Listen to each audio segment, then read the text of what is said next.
참 예쁘게 찬양을 했네요. 감사합니다.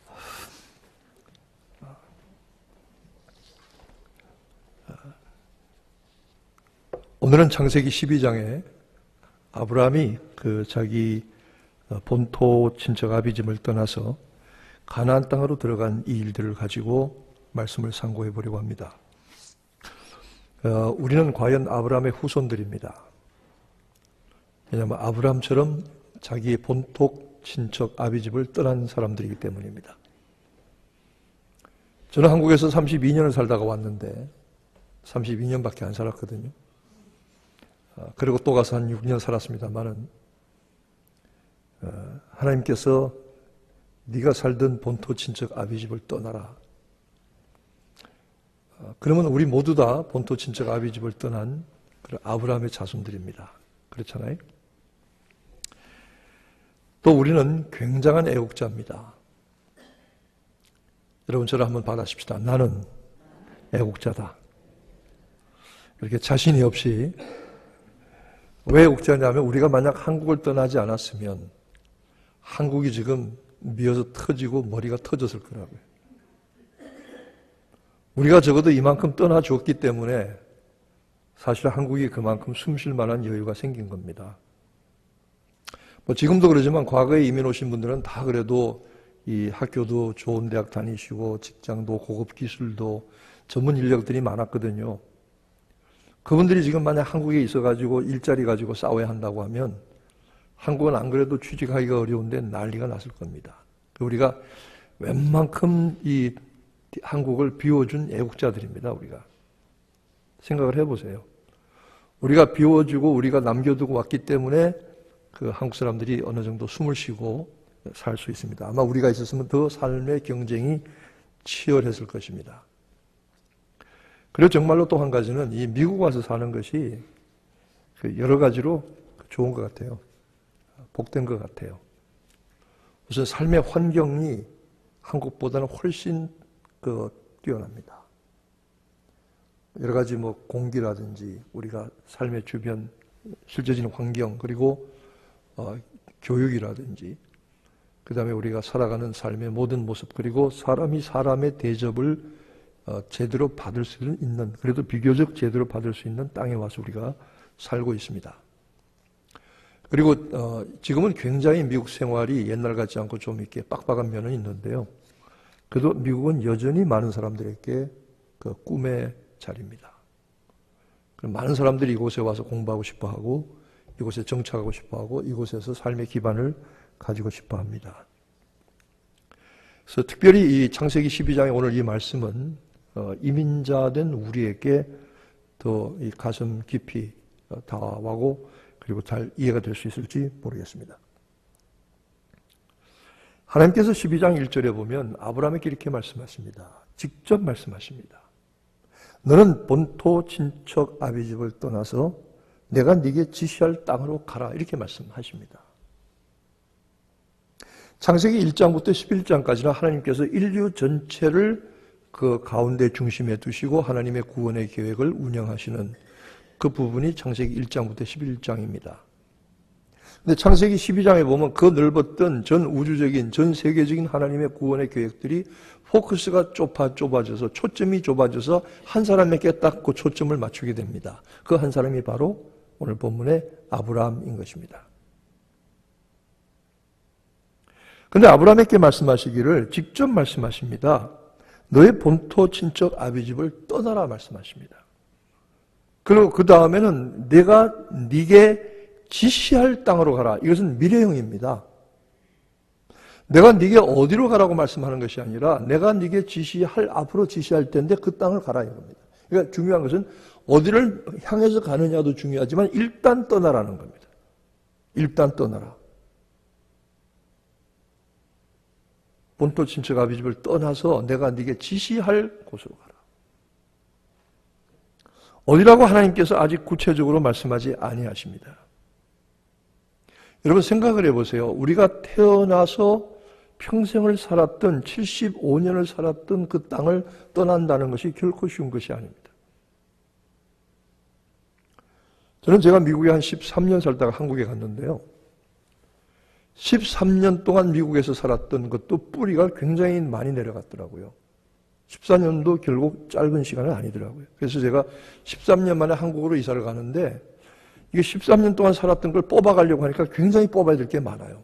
얼마나 이게 여러 가지 얽히고 설키고 정리하는 게 가야 될 것들이 많은지 몰라요. 아, 이렇게 해서 한 10여 년 살다가 가는 것도 쉬운 건 아니구나.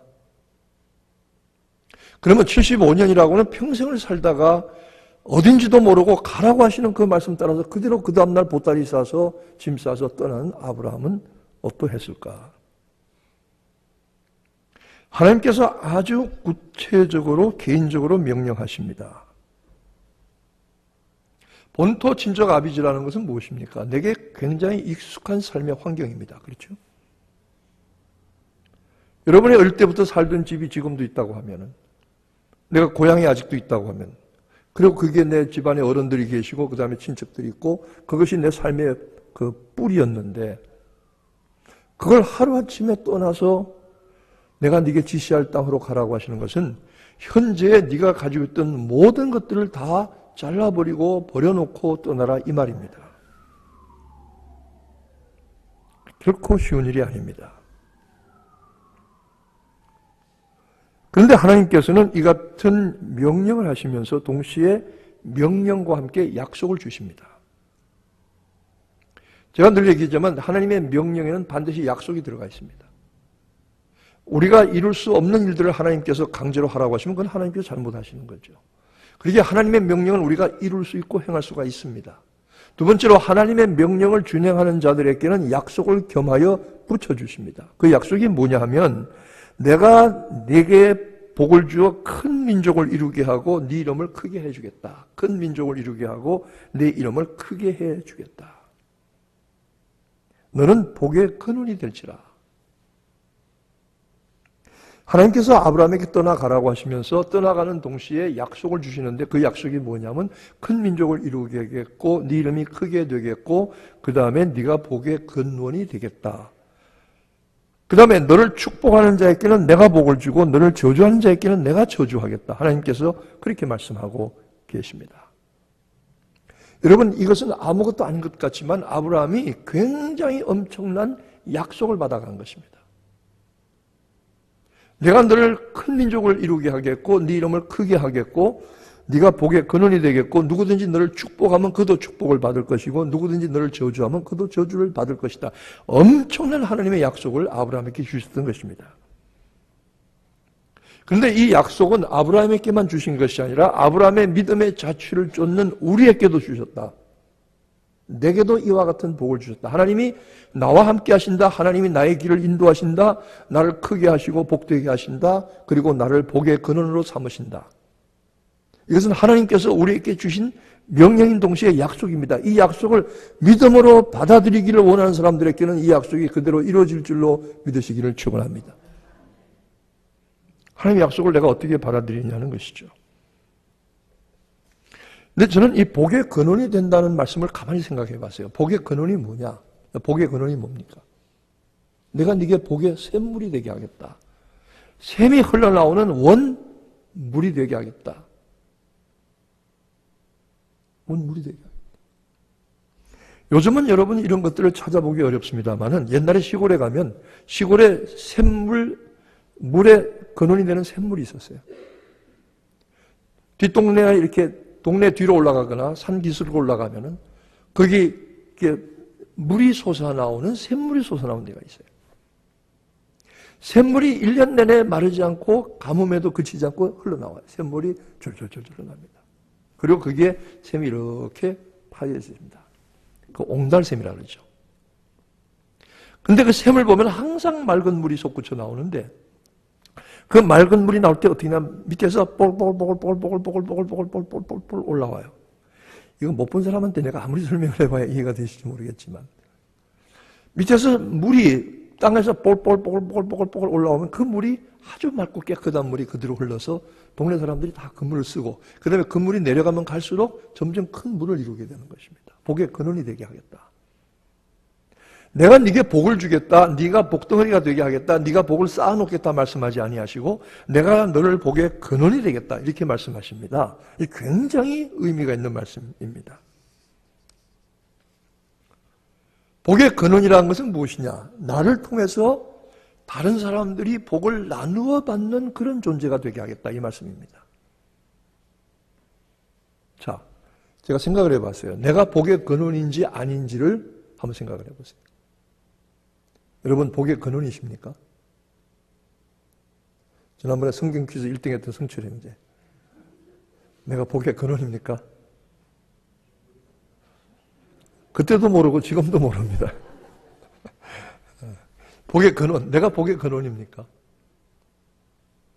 내가 복의 근원이라는 것을 확인하는 방법이 있는데 그 중에 하나는 내가 누군가에게 유익을 끼치고 있느냐는 것입니다. 여러분 세상에는요 남에게 유익이 안 되는 사람도 있더라고요. 그 사람 때문에 골치가 아프고 그 사람 때문에 문제가 생기고 그 사람 때문에 많은 사람이 고통을 겪는 이 도움이 안 되는 사람이 있는가 하면 세상에는 어떤 사람 한 사람 때문에 많은 사람들이 기쁨을 얻고 화평을 누리고 도움을 받는 그런 필요한 사람이 있더라고요. 필요한 사람. 누군가 나를 필요로 하다고 하면 나는 복의 근원이 될 수가 있다는 겁니다. 누군가 나를 필요로 하면. 여러분, 누군가 여러분을 필요로 하십니까? 교회 생활이나 가정 생활이나 직장이나 그래서 필요로 하십니까? 근데 남자들이 가면 갈수록 복의 근원에서 멀어지는 것 같아요. 집에서. 가면 갈수록 하나님들이 불편해하고 귀찮아하고 싫어하고 필요 없는 것 같아요. 그런데 복의 근원이라는 것은 누군가 나의 도움과 나의 삶과 내가 나누는 것을 필요로 한 사람이 있다면 난 여전히 복의 근원입니다. 그렇죠? 누가 나를 찾아주면, 누가 나를 필요로 하면, 그리고 내가 그 필요에 기꺼이 응하고 그 필요를 채워줄 수 있다면 나는 복의 근원이 될 수가 있는 겁니다. 뭐 복잡하게 굉장하게 생각하지 마십시다. 뭐 굉장한 복의 근원도 있긴 있습니다만은 우리가 살면서 누군가에게 필요한 존재가 되고 누군가에게 도움을 베풀 수 있고 누군가가 나의 도움을 가지고 일어서거나 도움을 받을 수 있다고 하면 나는 복의 근원인 것입니다. 아주 소극적인 의미에서 복의 근원이 되는 것이죠. 그런데 하나님께서 이렇게 말씀하십니다. 너를 축복하는 자에게는 내가 축복하겠고 너를 저주하는 자에게는 내가 너를 저주하리라. 저는 이 말씀이 참 중요한 의미가 있다는 생각이 듭니다. 여러분 뒷동산에 그 동네에 모든 사람들이 쓰는 옹달샘 우물이 샘이 하나 있다고 하십시다. 그런데 그 샘을 사람들이 잘 가꾸고 그 샘물을 잘 보존하고 깨끗하게 유지하고 관리하고 청소하면 그 샘물은 모든 사람들에게 유익을 끼치는 샘이 될 것입니다. 그 샘을 축복하면 사람들이 그 샘을 통해서 복을 받습니다. 그런데 거기다가 오물을 집어넣고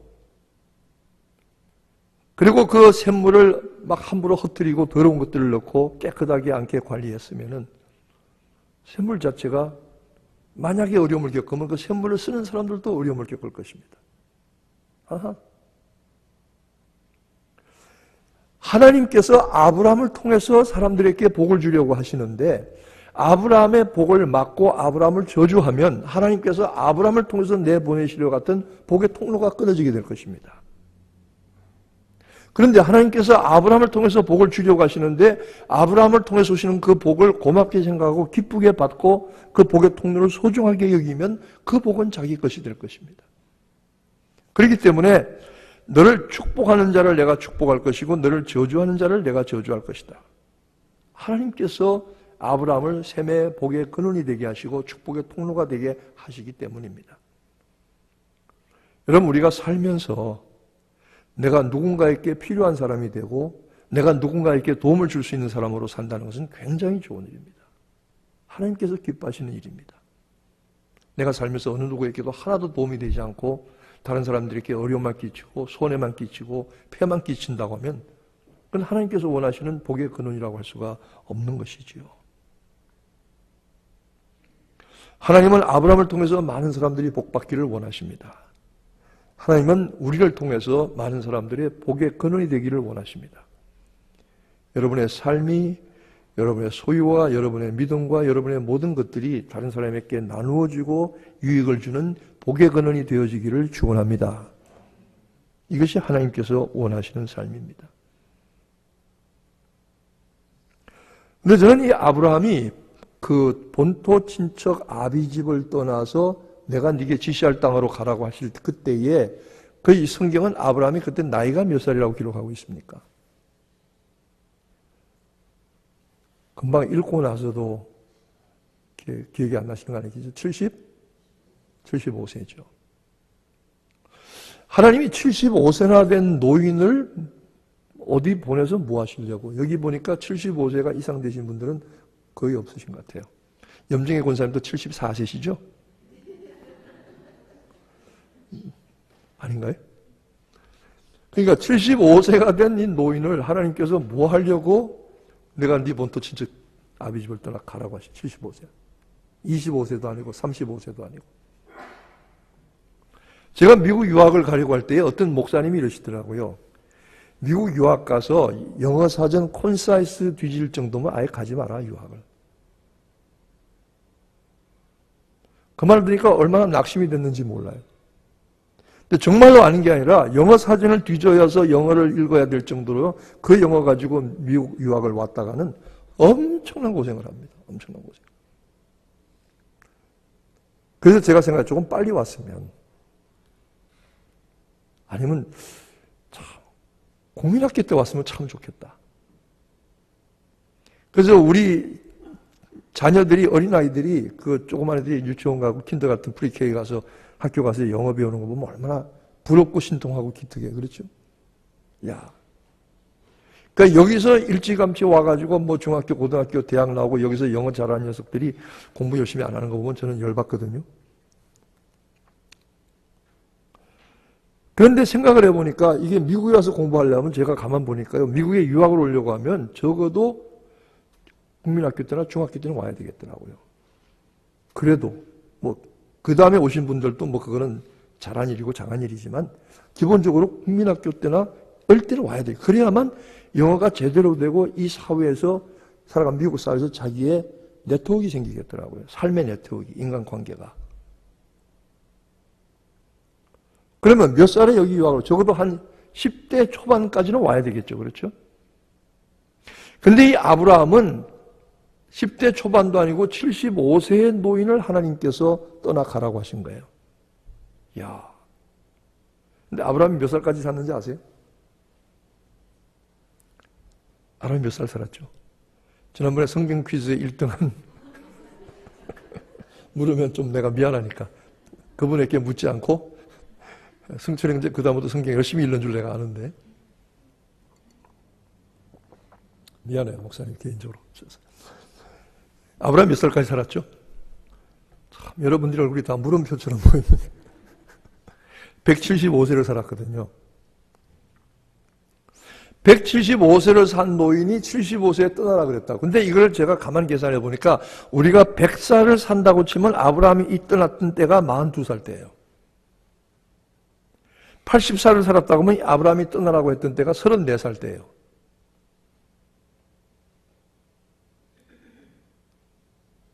따지면 그렇더라고요. 175세를 산 노인인데 75세를 계산해 보니까 100살을 살았던 사람에게는 42살이고 80살을 산 사람에게는 34살에 떠나라고 하신 거예요. 그러니까 하나님 상당히 일찍 떠나라고 하신 건가요?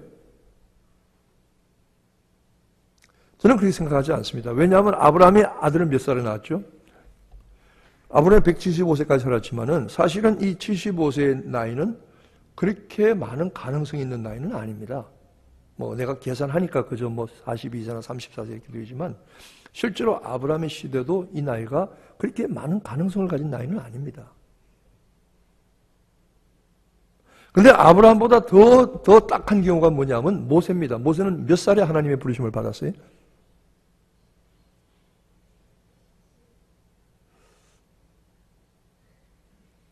괜히 물어봤구나 또. 물어보면 안 되는 건데. 모세가 몇 살에 부름을 받았습니까? 80세에 부름을 받았잖아요. 80세. 많은 경우에 하나님께서 우리 인간의 가진 가능성을 보시고 사용하시는 건 아니더라는 거예요. 나이라든지 지식이라든지 재능이라든지 무슨 지위라든지 명예라든지 물질이라든지 이런 것들을 가지고 하나님께서 반드시 사용하시려고 하는 건 아니다. 75세나 모세같이 80세 된 노인도 하나님이 원하시면 사용하신다. 하나님이 원하시면 사용하신다. 하나님이 원하시는데 문제는 그 하나님의 원하심, 하나님의 계획에 내가 나를 들여서 붙들리고 쓰임받을 수 있느냐는 거예요.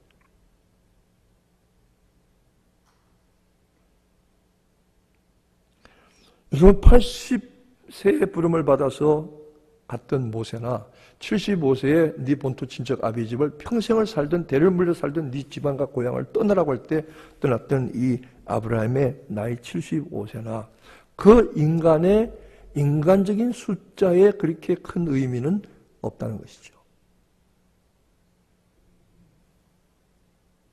근데 여기서 보면은 아브라함의 나이가 75세였든 80세였든 간에 중요한 것은 아브라함의 나이에 크게 인생의 큰 변화를, 인생의 큰 전환을 가져올 하나의 모멘텀, 계기가 되었다는 것입니다.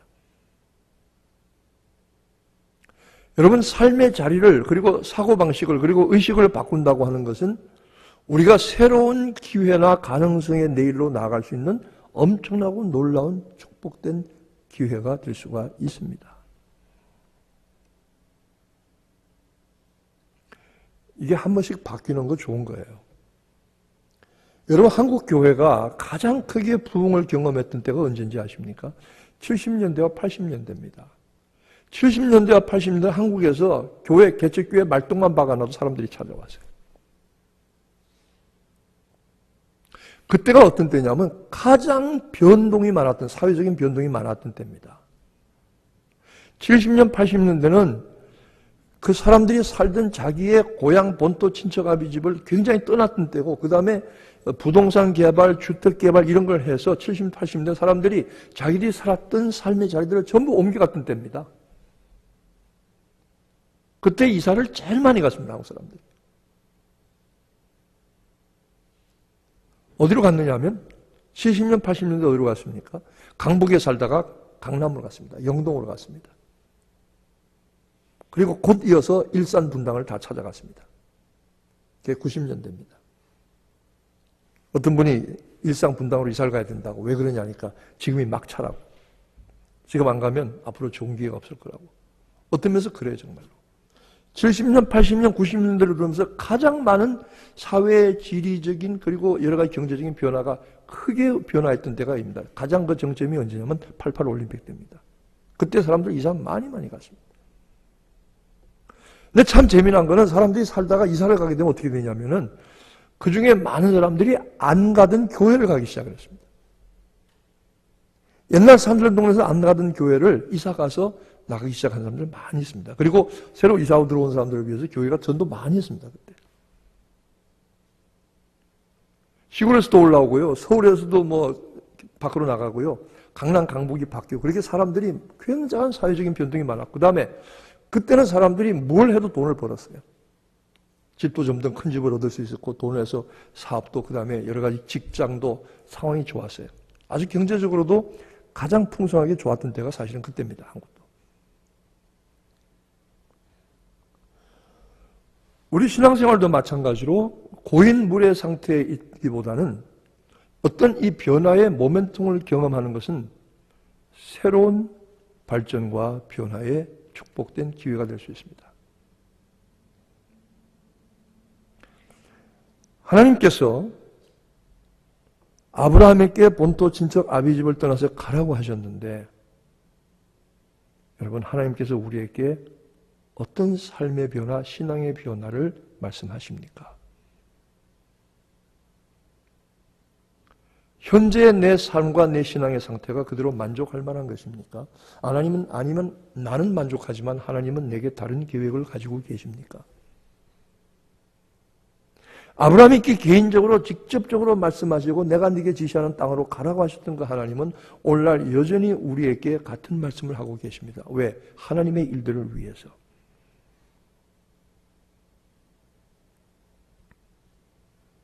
아브라함이 본토 친척 아비 집을 떠나서 가나안으로 갔습니다. 가나안으로 갔더니 그 가나안에는 아브라함을 위해서 땅이 비어있는 땅이 하나도 없어요. 그곳에 가니까 가난한 사람들이 그 땅을 다 차지하고 있어요. 더 이상 들어갈 데가 없어요. 이미 그 땅에는 가난한 민족들이, 강한 민족들이 그 땅을 전부 차지하고 있는데 하나님은 그 가난한 땅에 들어가서 이 땅을 네게 주겠다. 그리고 이 땅을 너와 내 자손들에게 주겠다. 이렇게 말씀하셨습니다. 그런데 하나님께서 이 땅을 너와 내 자손들에게 주시겠다는 약속이 하나님이 약속하신 다음에 몇 년 후에 이 약속이 이루어졌느냐 하면 460년 후에 이루어졌습니다. 아브라함이 받은 약속을 성취되는 것을 보지 못하고 죽었습니다. 아브라함에게 주셨던 약속은 아브라함이 그 약속을 받은 지 460년 후에 그 약속이 성취가 되었습니다. 지금부터 460년 전이면 언젠가요?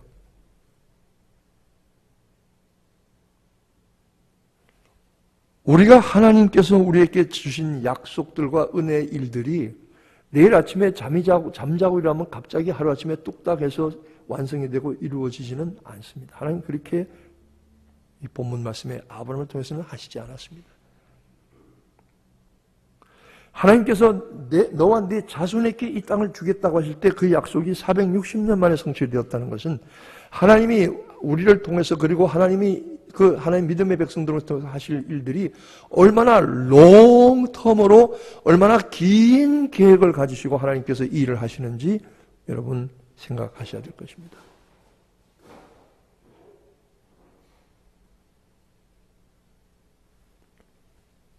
하나님께서 얼마나 장기적으로 롱텀으로 하나님의 일들을 준비하고 계획하시는지 모릅니다. 우리가 살아가는 순간순간에 하나님의 부르심을 따라서 성실하게 따라가면 하나님께서는 그 퍼즐들을 맞추어서 결국은 큰 일을 하게 되실 것입니다. 저는 오늘 이 아브라함의 그 모습에서 두 가지를 우리가 우리 신앙의 교훈으로 삼고 싶습니다. 첫째는 이민자로 살기입니다. 우리가 이미 이민자로 살고 있는데요. 아브라함을 통해서 오늘 본문에서 우리에게 가르쳐 주시는 말씀은 첫째는 이민자로 사는 겁니다. 다르게 말하면 나그네로 사는 것입니다. 우리가 이곳에 와서 시민권도 받고 영주권도 받고 혹은 여러 가지 신분, 체류 신분을 가지고 있지만 이 미국 땅은 우리가 영원히 살아야 할 곳은 아닙니다. 하나님께서 우리를 부르시면 우리는 언제나 이 땅을 떠나야 합니다. 이 세상을 떠나야 합니다. 그러니까 우리가 살아가는 삶 자체가 이민자의 삶이고 우리가 살아가는 삶 자체가 나그네의 삶입니다. 언제나 우리는 이 사실을 명심하고 있어야 합니다.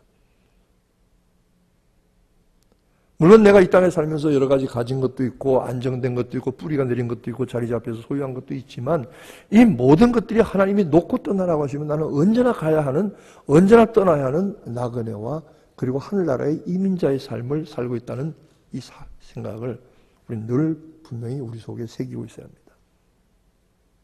왜 그렇게 말씀하시느냐 하면 그렇게 얘기하실 때 하나님께서 이 땅에 우리가 매이지 않게 하십니다. 두 번째로 이 땅에 소망을 두게 하지 아니하십니다. 우리가 이 땅에서 오래오래 살으니까 그리고 매일매일 일상적으로 사니까 잘 느끼지 못하지만 분명한 것은 하나님께서 우리에게 이 땅에 이 현재 이 자리에 우리의 소망을 두기를 원하지 아니하십니다. 언제나 하나님께서 우리를 부르면 우리는 놓고 가야 됩니다.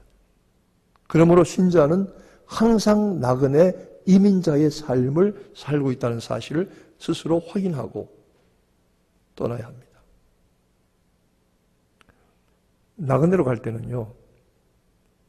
갈 때는 몇 가지 나그네의 길의 원리가 있어요. 첫째는 나그네 길은 목표가 분명해야 됩니다.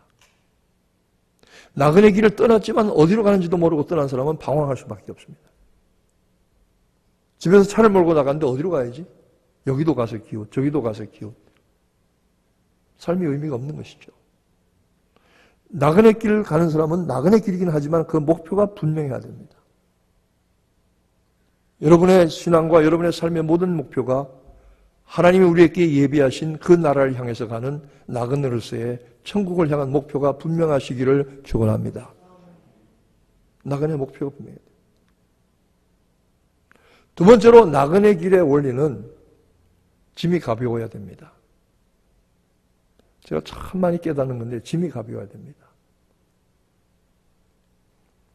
6.25 때 피난을 갔는데요. 사람들이 피난을 가는데 저는 피난 안 가봐 잘 모릅니다. 얘기만 들었는데 피난을 가는데 그냥 보침만 싸서 그냥 간단한 담요 한 개만 넣고 솥단지 하나 그리고 쌀 이렇게 짊어지고 간 사람들은 오래오래 갈 수 있었습니다. 근데 그 쌓아두던 세간이 아까워서 웬만하면 다 가져가려고 했던 사람은 가다가 못 갔거나 아니면 그걸 다 버리고 가야 했습니다. 여러분 나그네 길은 짐이 가벼워야 됩니다. 이 땅에 너무 많은 소망과 너무 많은 소유를 가지고 우리를 무겁게 하면 나그네 길이 힘듭니다. 그리고 이 땅에 너무 많은 미련을 두고 있으면 나그네 길이 힘든 것이죠. 세 번째로 나그네 길에 좋은 원리가 하나 있습니다. 그건 뭐냐면 좋은 길동무를 만나는 겁니다. 혼자 걸어가면 참 힘든데 옆에서 마음이 맞고 생각이 맞고 걸음이 맞는 길에 보조가 맞는 길동무를 만나면 우리는 그 길을 참 기쁘고 즐겁게 갈 수가 있습니다. 여러분 그 길동무가 우리 주님 예수님이 되시기를 축원합니다. 우리 항상 나그네로 언제든지 주님께서 떠나라고 하시면 떠날 수 있는 짐을 싸놓고 있는 이민자의 삶, 천국 이민자의 삶이 되어야 합니다. 두 번째로 아브라함이 가는 곳마다 여기 보니까 가는 곳마다 여호와를 위하여 단을 쌓고 여호와의 이름을 불렀다고 했습니다. 여러분 하나님을 향한 단을 쌓고 하나님의 이름을 불렀다는 건 뭡니까? 예배의 삶입니다. 아브라함이 가는 곳마다 단을 쌓고 그 단에서 제사를 드리고 하나님의 이름을 불렀습니다. 여러분 성경을 저도 많이 읽었지만 오늘 한번 다시 생각해 본 이 성경 구절이 있어요. 여러분 나그네 길을 가면서도 우리는 항상 무엇에 힘써야 합니까? 예배에 힘쓰는 예배자들이 되어야 하는 것입니다. 사탄은요 우리에게 예배의 의미와 가치를 잃어버리게 만들어요. 의심하게 만들어요. 이게 얘기합니다. 예배 그거 뭐 예배만 드린다고 되냐? 예배 맨날 하는 거 아니냐? 제가 신학교 있을 때 그 신학교는 기숙사에 있으면 예배가 의무거든요. 수요일 저녁 예배 의무, 그 다음에 매일 새벽기도 의무, 그 의무입니다. 제가 지난번 그 5월달에 총회 때 한국을 갔는데 그 서울신학대학 그 게스트하우스에서 한 열흘 있었거든요. 근데 게스트하우스에서 아침에 그 신학생들 새벽기도회를 갔어요. 그러니까 한 300명 정도 기숙사에 있는 학생들이 새벽기도를 하고 있더라고요. 근데 그 새벽기도를 갔더니 그 새벽기도 가는 학생들에게 출석표를 나누죠. 출석표. 그 출석표를 받아가지고 그 이름을 써서 함에다 집어넣어야 돼요. 물론 자발적으로 자원해서 가는 사람도 있지만 이 농땡이 쳐서 안 가는 사람도 있으니까 그렇게 해야만 그 경건 과정에 합격을 해서 졸업할 수가 있어요. 그러니까 신학교에 기숙사에 있는 동안에 새벽 예배를 몇 번 이상 참석해야 된다. 그 다음에 학교 체프를 몇 번 이상 참석해야 된다는 출석표가 있어요. 자, 그래서 그 신학교 학생들이 그 대학원생도 주로 있고 학생들이 예배를 드리는 새벽 예배 드리는 소강당으로 갔어요. 소강당에서 예배를 드리거든요. 한 500~600명 들어갈 수 있는 자리인데 그가 어떤 그 서 있던 학생이 저한테 출석표를 줘요. 이렇게 쪽지를 주면서 제가 웃으면서 나 이거 필요치 않다고. 근데 이렇게 보니까 머리가 허연 아저씨, 할아버지 아닙니다. 아저씨가 와서 있으니까 도로 받았어요.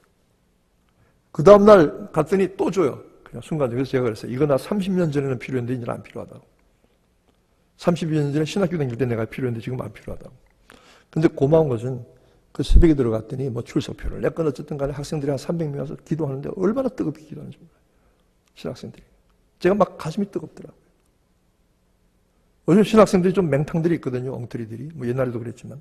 근데 신학생들이 정말 새벽에 와서 그 부르짖어서 올라가서 엎드려서 기도하는 걸 보니까 저도 가슴이 뜨거워지더라고요. 그래. 예배가 우리 신앙의 생명이야. 그리고 은혜를 체험한 사람은, 그리고 은혜를 사모한 사람은 예배를 소홀히 여길 수가 없다고요. 예배를 적당히 드릴 수도 없다고요. 하다가 뒤늦게 들어와서 어정어서 뜯을 수도 없다고요. 이 예배가 얼마나 무서운 예배가 하나님 앞에 나오는 예배인데 뒷시간에 어저어저 와가지고 쿵탕쿵탕 그리고 앉아요? 하나님 앞에 나오는 예배거든요. 어떻게 예배를 소홀하게 여겨요? 은혜를 받고 은혜를 사모하고 은혜를 체험한 사람은 예배가 결코 소홀해 줄 수가 없습니다. 우습게 될 수가 없습니다. 예배가 내 신앙의 생명입니다.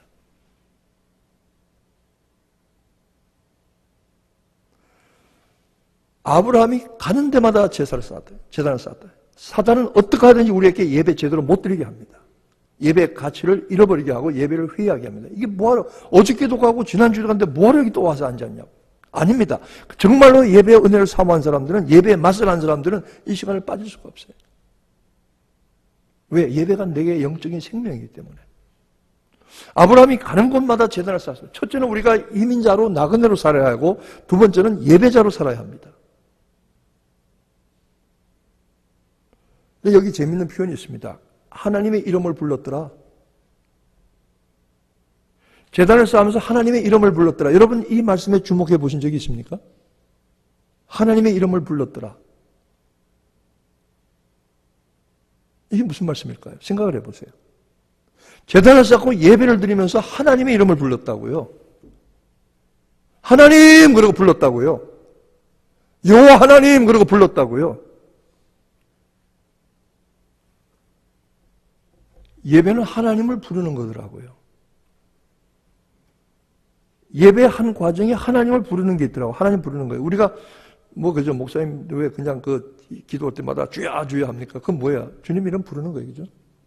주의 이름을 부르는 거예요. 예배는 하나님의 이름을 부르는 거예요. 그런데 하나님의 이름을 부르면 하나님께서 대답하실까요? 안 대답하실까요? 하나님 이름을 불러본 적이 없는 것처럼 앉아 계시네. 침을 똑 대고. 하나님의 이름을 부르면 하나님이 대답하시죠. 예배자가 하나님의 이름을 부르면 하나님이 대답하시죠. 만약에 우리 자녀가 와서 아빠 그러면 몰라. 아빠, 난 네 아빠 아니야. 부르지 마. 나한테 말도 꺼내지 마. 시키지 마. 이러겠습니까? 자식이 아버지를 부르고 어머니를 부르도 대답을 하는데 우리가 하나님의 자녀로서 하나님의 예배자로서 하나님 앞에 나가 하나님의 이름을 부르면 하나님께서 들으실까요? 안 들으실까요? 뜻응답하시죠. 왜 그러냐? 예배의 중요한 것은 하나님께서 우리에게 주시는 은혜를 받는 것도 있지만 우리가 하나님의 이름을 부르는 것도 있어요. 그래서 그 하나님이 우리를 돌아보시고 우리를 향하시고 우리에게 관심과 돌보심을 주셔요. 우리가 좋은 교제가 이루어지려면 어떡합니까? 누구에게 찾아가서 그 사람 이름을 부르잖아요. 그 사람의 이름을 부르면 그 사람이 대답하잖아요. 그럼 그때부터 대화가 시작되는 거 아니겠어요? 사귐이 시작되는 거 아니겠어요? 살아있는 예배는 하나님의 이름을 부르는 거예요. 그리고 하나님이 우리가 부르는 그 이름에 대답하시는 거예요. 여러분 시간의 예배가 그런 예배가 되시기를 축원합니다. 하나님, 아버지, 하나님의 이름을 부르는 거예요. 하나님의 이름을 부르면서 인격적인 사귐이 이루어지는 거예요. 오늘 이 시간에 예배가 비록 수요일 예배고 많이 참석하지 않는 예배지만은 그러나 세월이 갈수록 사탄은 점점 예배를 무가치하게 여기고 예배의 참석을 웬만하면 참석하지 못할 정도로 방해하고 가로막아요. 이 사탄이 하는 일들이에요. 왜? 예배를 통해서 오는 은혜가 너무나 큰 것을 알기 때문에. 예배를 통해서 생명을 받고 예배를 통해서 하나님의 이름을 부를 때 하나님이 우리에게 그 얼굴을 향하시는 것을 알기 때문에 사탄은 어떻게 하든 그걸 막으려고 하는 거예요. 제가 미국 시골에 가봤더니요. 어떤 날은 수요일 저녁인데 제가 시골에 저녁 때 차를 몰고 시골길을 갔어요. 그런데 가니까 한쪽에 교회가 있더라고요. 미국 교회가. 저는 놀랐어요. 미국 교회 수요일 저녁인데요. 주차장에 빈자리가 없어요. 미국 사람들이 예배드리고 꽉꽉 차서 있어요.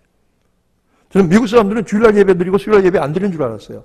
아니에요. 수요일날 저녁 가는데 수요일날 그 미국 교회가 주차장에 차 댈 데가 없을 정도로 사람들이 꽉 와서 예배를 드리고 가더라고요. 깜짝 놀랐어요. 제대로 된 신자들은 이렇구나. 미국 사람들도 이렇게 하는구나. 세상에 수요일 저녁에 그 늦은 시간에 주차장에 빈자리가 없을 정도로 사람들이 꽉꽉 와서 예배를 드리고 가더라고요. 예배를 통해서 생명이신 내게 내 영혼에 생명을 주신 하나님을 체험하고 예배를 통해서 하나님의 이름을 불러서 하나님과 인격적인 교제와 사귐이 이루어지는 것이 아브라함이 가졌던 예배입니다. 오늘 우리가 아브라함이 살았던 이 삶대로 두 가지의 삶을 우리가 기억하십시다. 첫째는 우리가 무엇으로 살자고 그랬죠? 우리가 나그네로 살자고 했습니다. 어차피 나그네입니다. 제가 앞으로 몇 살을 더 살지 모릅니다만은 나그네입니다. 여러분 큰 소리 치지 마세요. 얼마 안 갑니다. 결국 우리가 나그네 길을 가야 합니다. 지금도 가고 있습니다. 그리고 그 나그네 가는 길에 목표가 분명해야 됩니다. 그리고 짐이 가벼워야 하고 좋은 길동무를 만나야 합니다. 그리고 나그네 길이라도 우리가 끊임없이 제단을 쌓고 하나님의 이름을 부르는 예배자들이 되어야 합니다. 하나님의 이름을 부르십시오. 아브라함이 가는 곳마다 단을 쌓고 여호와의 이름을 불렀다고 했습니다. 그 하나님께서 여러분이 부르는 하나님의 이름을 들으시고 하나님이 응답하실 것입니다. 오늘 이 저녁도 그 같은 저녁이 되기를 주님의 이름으로 축복합니다. 오늘 한번 기도하십시다. 하나님